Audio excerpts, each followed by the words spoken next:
Hello everyone, welcome to my YouTube channel nurse attempts. जी हाँ दोस्तों, आज अपने बात करते हैं नॉर्स अटेम्प्ट्स की वीकेंड।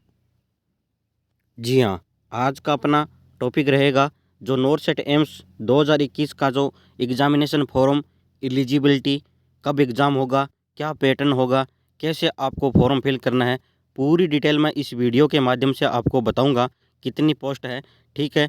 तो अगर आप हमारे चैनल पे पहली बार आए हो तो लाइक, शेयर और सब्सक्राइब ज़रूर कर देना, ताकि जब भी मैं आपको वीडियो बनाऊँ आपको लेटेस्ट इन्फॉर्मेशन मिल जाए। जी हाँ मेरे फ्रेंड, याद रखना, इस चैनल पे आपको ऑथेंटिक न्यूज़ मिलेगी। कोई भी आपको परेशान करने वाला वीडियो अपलोड नहीं किया जाएगा, इसलिए आप दिल खोल के इस चैनल को सब्सक्राइब कर सकते हो, ठीक है। तो ये वैकेंसी है all India institute of medical science new Delhi, जो नई दिल्ली ने 2020 के अंदर नया नियम लागू किया था। एम्स ने क्या, नॉरसेट यानी nursing officer common eligibility test 2021 लागू किया था। 2020 वाला, उसको 2021 के अंदर दूसरी भर्ती है ये, ठीक है। जो डेट कब की तारीख में ये हुआ है, 16 तारीख 2021, यानी कल की तारीख में ये नोटिफिकेशन आया है। किसकी तरफ से? नेशनल एम्स दिल्ली से, ठीक है। उन्होंने क्या लिखा है कि भाई साहब की nursing officer recruitment common eligibility test के लिए नॉरसेट 2021 के लिए उन्होंने जो लेवल 7 के तहत जो आपकी सैलरी रहेगी वो सेम आपको भी पता है, 4600 pay grade. AIIMS for the New Delhi as per vacancy in the respective AIIMS institute, यानी एम्स दिल्ली के साथ जितने भी एम्स प्लस अदर इंस्टीट्यूट है ना, जैसे सफ्दरगंज, पीजीआई, सब की वैकेंसी इन्होंने इंक्लूड की है, ठीक है। अब लेके चलता हूँ कि सर इसके अंदर एलिजिबिलिटी क्वालिफिकेशन क्या रहेगी, यानी कि ये फॉर्म भरने के लिए। तो डियर याद रखना नर्सिंग ऑफिसर, इसके अंदर आप पहले एलिजिबिलिटी क्वालिफिकेशन रहेगी जिन बच्चों ने क्या रख रखी है, क्या, बीएससी नर्सिंग। बीएससी नर्सिंग के पास को कर रखी है वो बच्चे एलिजिबल है विदाउट एक्सपीरियंस, ठीक है। दूसरा कैंडिडेट वो अप्लाई कर सकता है जिन्होंने जीएनएम के बाद पोस्ट बेसिक बीएससी नर्सिंग कर रखा है, ठीक है। वो कैंडिडेट इसके अंदर एलिजिबल है, वो अप्लाई कर सकते हैं, ठीक है। साथ में वो जितने बीएससी और पोस्ट बीएससी वाले क्या होने चाहिए, स्टेट नर्सिंग काउंसलिंग से रजिस्ट्रेशन होनी चाहिए, चाहे आप कोई से भी स्टेट से बिलोंग करते हो, आपके पास उस स्टेट का रजिस्ट्रेशन नंबर होना चाहिए। ये बात उन्होंने एम्स ने बोली है, ठीक है। दूसरी क्वालिफिकेशन की बात कर लेता हूँ मैं, इसके अंदर की क्या रहेगी। तो याद रखना डियर नर्सिंग ऑफिसर, इसके अंदर रहेगी जो बच्चों ने कर रखी है, यानी जिन साथियों ने कर रखी है जीएनएम, यानी कि जनरल नर्सिंग एंड मिडवाइफरी कर रखी है, जो कि इंडियन नर्सिंग काउंसलिंग या स्टेट काउंसलिंग रिकॉग्नाइज इंस्टीट्यूट या बोर्ड ऑफ द काउंसलिंग से जिन्होंने कर रखी है। साथ में उन्होंने बोला है कि भाई साहब जो जीएनएम कैंडिडेट है वो state nursing and Indian nursing counselling से क्या होना चाहिए, रजिस्टर्ड होने चाहिए, सेम लाइक बीएससी नर्सिंग की तरह, ठीक है। परंतु तीसरी बात इन्होंने एम्स ने एक नई बोली है, यानी कि वो तो हरदम ही बोलता आया है। क्या बोली है डियर जीएनएम कैंडिडेट, कि आपके पास 2 ईयर का एक्सपीरियंस होना चाहिए। मिनिमम कितने बेड का, 50 बेड का हॉस्पिटल का एक्सपीरियंस होना चाहिए, जो कि आफ्टर आपकी क्वालिफिकेशन के बाद होना चाहिए, ठीक है। याद रखना, जब आप एक्सपीरियंस बनाओ तो उस एक्सपीरियंस में आप अपने हॉस्पिटल का बेड मेंशन करोगे कि हॉस्पिटल कितने बेड का है, ठीक है। और आप ये लिखोगे कि आपका एक्सपीरियंस कितनी तारीख से लेके कहाँ तक एंड हुआ है या अभी तक टिल नाउ चल रहा है, ठीक है। इस तरह से आप अपना एक्सपीरियंस लिखवाना होगा जहाँ भी आप अपना काम कर रहे हो, ठीक है। फिर भी आपकी कोई एक एक्सपीरियंस से रिलेटेड कोई प्रॉब्लम हो तो हमारे कमेंट बॉक्स में कमेंट कर देना, हम आपको ज़रूर बताएंगे कि आपको एक्सपीरियंस किस तरह से लिखना है, ताकि आपकी कोई भी प्रकार की गलती ना हो, ठीक है।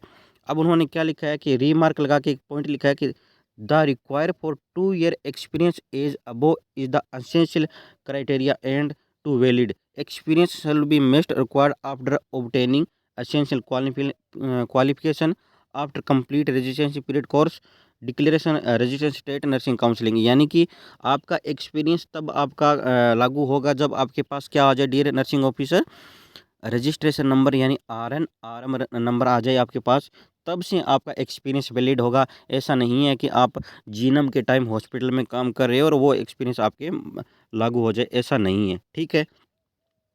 अब एज क्राइटेरिया की बात कर लेता हूँ कि इसके अंदर कौन कितने एज वाला कैंडिडेट अप्लाई कर सकता है।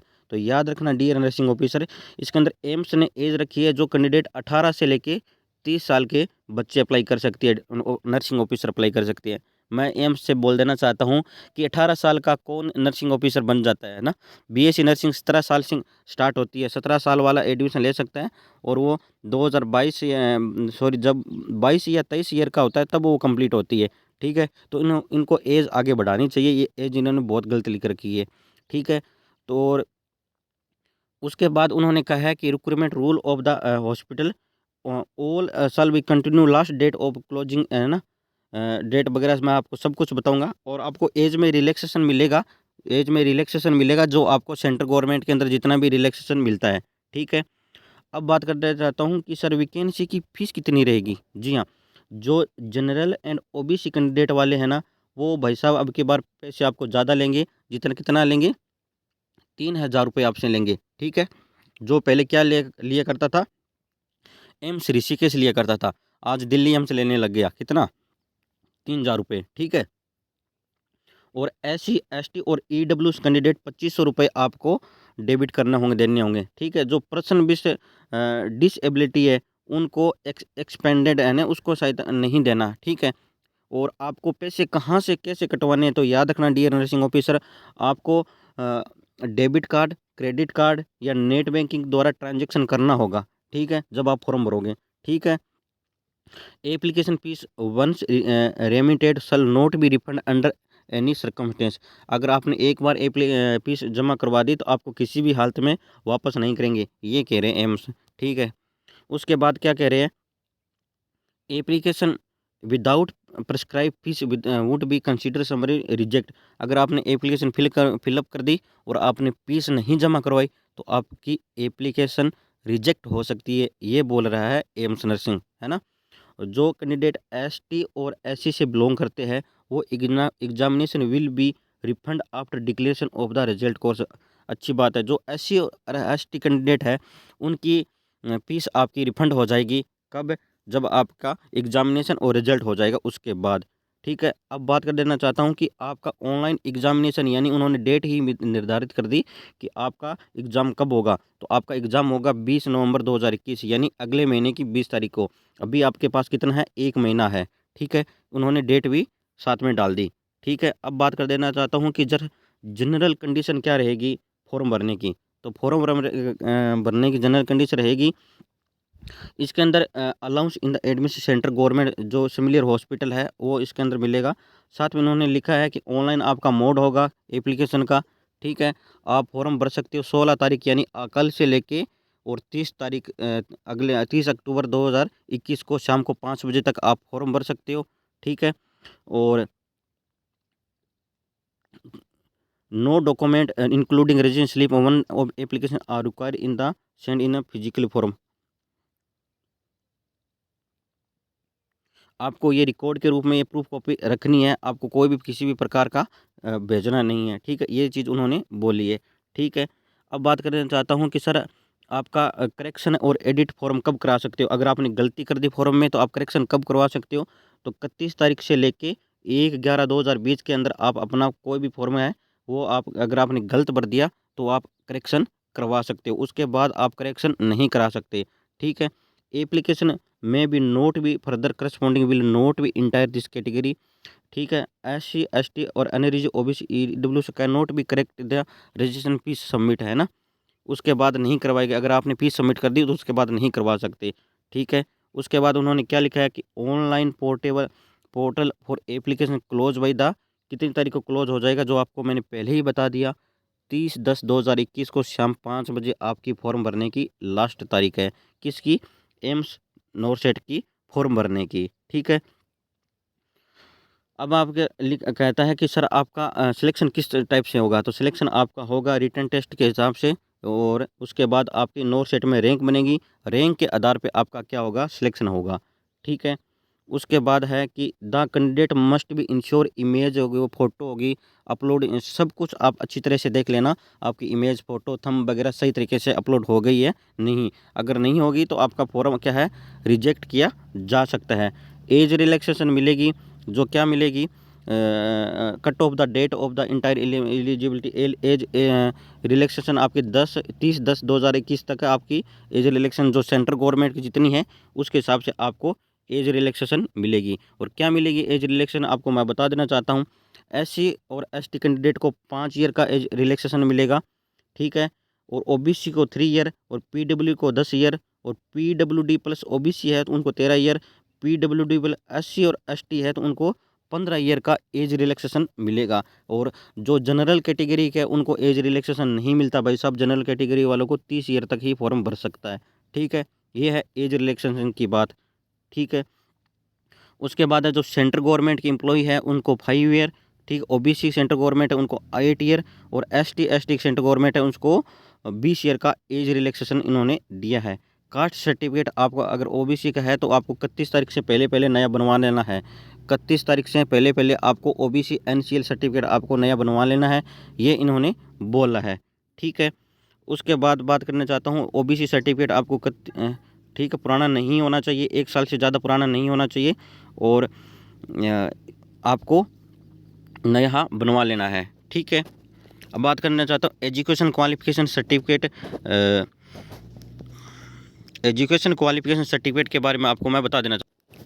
एजुकेशन क्वालिफिकेशन में अभी तो आपको डिटेल फिलअप करनी है, आपको डॉक्यूमेंट तब दिखाने हैं जब आपका सिलेक्शन हो जाए और जिस एम्स के अंदर आपके डॉक्यूमेंट वेरिफिकेशन हो, ठीक है।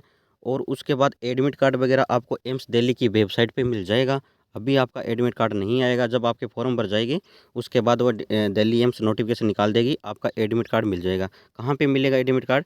एम्स एग्ज़ाम .in पे आपका एडमिट कार्ड मिल जाएगा, ठीक है। और उसके बाद इफ़ एनी डाउट है ना, वो आपके कॉल नंबर वगैरह सब कुछ इन्होंने दे रखे हैं। अब बात कर देना चाहता हूँ कि सर आपके एग्ज़ाम में क्या आएंगे, तो 200 नंबर का क्वेश्चन आएंगे एग्ज़ाम के अंदर। इसके अंदर आपको 180 मिनट दिए जाएंगे, यानी 3 घंटे दिए जाएंगे। उसके अंदर 180 क्वेश्चन आएंगे नर्सिंग रिलेटेड, और 20 नंबर MCQ आएंगे जनरल नॉलेज एंड एप्टीट्यूड के। नेगेटिव मार्किंग 1/3 रहेगी, ठीक है। आपको क्वालिफिकेशन मार्क जो अनरिजर्व EWS कैंडिडेट वालों को 50-45%, OBC को 40%, SC ST को सेम रहेगा, ठीक है। और PW कैंडिडेट को 5% relaxation will be given in category, ठीक है। आपको 45% दिया गया है, ठीक है। और इनको साथ में OBC जो PWD है उनको 40%, और जिनको SC और ST के PW कैंडिडेट है उनको 35% क्या चाहिए, क्वालिफिकेशन मार्क चाहिए, ठीक है। ये उसके बाद है रिजोल्यूशन ऑफ द केसेस, है ना। और सिलेबस आपको भी पता है कि कहाँ कैसे पढ़ना है। सिलेबस नर्सिंग का मैंने आपको बता दिया, और अदर के 20 नंबर क्वेश्चन आएंगे, ठीक है। कौन कौन से एम्स है इसके अंदर और सब कुछ है। List of the number of the post recruitment nursing officer will be notified due to course time. जब आपका एग्ज़ाम हो जाएगा तब आप एम्स अपने नोटिफिकेशन निकाल देंगे। याद करो, मान के चलो 10,000 प्लस वैकेंसी है। कितनी? 10,000 प्लस है वैकेंसी रहेगी, किसकी? नर्सिंग ऑफिसर की। ये सभी एम्स की उन्होंने वेबसाइट दे रखी है। वो एम्स अपनी अपनी साइट के ऊपर एडमिशन डाल देगा नोटिफिकेशन की कितनी वैकेंसी है। उन्होंने कहा है कि भाई साहब 80-20 रहेगा अभी, जो उन्होंने पहले अप्लाई किया था। ये बहुत दुख की बात है, ठीक है। उसके बाद नेक्स्ट है एग्ज़ामिनेशन वगैरह, ये आपको भी पता है कहाँ क्या करना है। उसके बाद ये रहा कॉन्टैक्ट इन्फॉर्मेशन। अगर आपके फॉर्म में किसी भी प्रकार की गलती है या आप कोई भी कॉन्टैक्ट करना चाहते हो तो इस नंबर पे आप कॉन्टैक्ट कर सकते हो, ठीक है। All India institute medical science AIIMS Delhi, fax number ये है और ईमेल आईडी ये है। और आप कॉन्टैक्ट करोगे सुबह 9:30 बजे से लेकर शाम को 5 बजे तक, मंडे टू सैटरडे। ये आप कॉन्टैक्ट कर सकते हो एम्स से, ठीक है। ये था एम्स नॉरसेट 2021 का नोटिफिकेशन। एज रिलैक्सेशन, क्वालिफिकेशन सब कुछ मैंने आपको डिटेल से बता दिया। फिर भी आपकी कोई भी इंक्वायरी हो तो आप हमारे कमेंट बॉक्स में कमेंट कर देना, हम आपको रिप्लाई देने की ज़रूर कोशिश करेंगे, ठीक है। तो फॉर्म भरना और देना अपना एग्ज़ाम, ठीक है। मिलते हैं नेक्स्ट वीडियो में। जय हिंद, जय भारत।